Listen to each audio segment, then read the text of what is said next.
Morning. Welcome with Goldie is here. Hi Goldie, how are you? Optimob is here. Timo, how are you, my friend? This is the 5 a.m. reading from the Tao Te Ching. Actually, we're reading from, sorry, my cat's here. Wants to say good morning to you guys.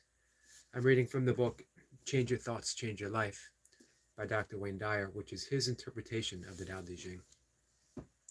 For a long time, I've had this book since it came out in paperback, 2006, 2007. For whatever reason, I kept pushing it aside, not feeling that it was time to read it. Don't know why. I kept reading and studying the Tao Te Ching, but I didn't feel like I wanted to read an interpretation. Someone telling me, giving me suggestions on how to incorporate it in my life.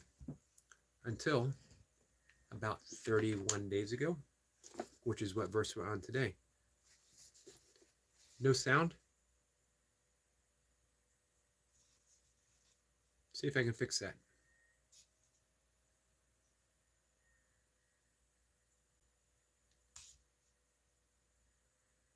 Oh, so you guys can hear me? Leo said so. Wow, early for you guys. All right, I'm good. Awesome. So, um, yep, for whatever reason, I kept pushing it aside. And then about a month ago, a little over a month ago, that's okay, Timo. For whatever reason, I felt this was the time to read this particular version of the Tao Te Ching. And I'm really glad I did. I appreciate the suggestions. I've always liked Wayne Dyer. I've actually met him several times. Not, we were never friends. I just met him after he gave talks.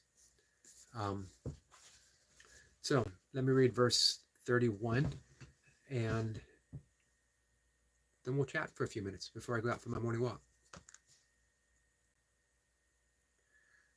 Weapons are the tools of violence. All decent men detest them. Therefore, followers of the Tao never use them. Arms serve evil. They are the tools of those who oppose wise rules. Use them only as a last resort. For peace and quiet are dearest to the decent man's heart, and to him even a victory is no cause for rejoicing. He who thinks triumph beautiful is one with a will to kill, and one with a will to kill shall never prevail upon the world. It is a good sign when man's higher nature comes forward, a bad sign when his lower nature comes forward. With the slaughter of multitudes, we have grief and sorrow. Every victory is a funeral. Even if you win, you celebrate by mourning. It's a hard verse to read. It's a hard verse. Sabine, how are you, my friend? It's a hard verse for a lot of people to understand because we see the necessity in warfare. But as everything with the Tao Te Ching, we look at it on a deeper level. That is not just about taking up arms against country, taking arms against others. It's about taking arms against ourselves. That if we are in a position in our lives where we can practice defenselessness. Again, that's another hard thing to understand. Who wants to be defenseless? Who wants to be defenseless in what's viewed as a harsh world where we're often attacked, very often attacked? I see it here on YouTube where, people are attacked for no reason other than someone has a thought or opinion against them. Leo said, Brother Yogi. Leo, my friend, very early morning for you, or is it a late night? But here's the thing with defenselessness. What we're being asked to do in the Tao Te Ching and in the Course of Miracles, and in the deeper meaning of every philosophy and religion, is we look past the illusion that we can be attacked. Because what's being attacked? Just our opinion about ourselves. When we let go of that opinion, when we realize that the opinion is just a thought, we can't be harmed. So true defenselessness doesn't mean that we are giving ourselves for other people to harm. It's saying that we are putting ourselves in a position of power where it is impossible for someone to harm us. Literally impossible. If I see through my own fallacy of belief that I am this individual ego separate and apart from other people, I can't be harmed. It's an impossibility. And I can smile at every attack. Am I there yet? 100%? Certainly not. It's a practice. But you know what? Like every practice, the world is going to give you an opportunity to put it into actual practice. It's what I love coming to YouTube, is someone's always going to attack. If I don't see myself as an individual ego, an individual personality, an entity separate from someone else, then that means I can't see other people in that way as well.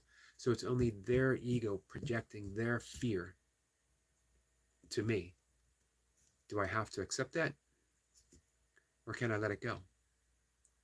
For me, the answer is I always let it go. Sometimes I can do it right away. Sometimes I carry it with me for a while before I'm able to let it go.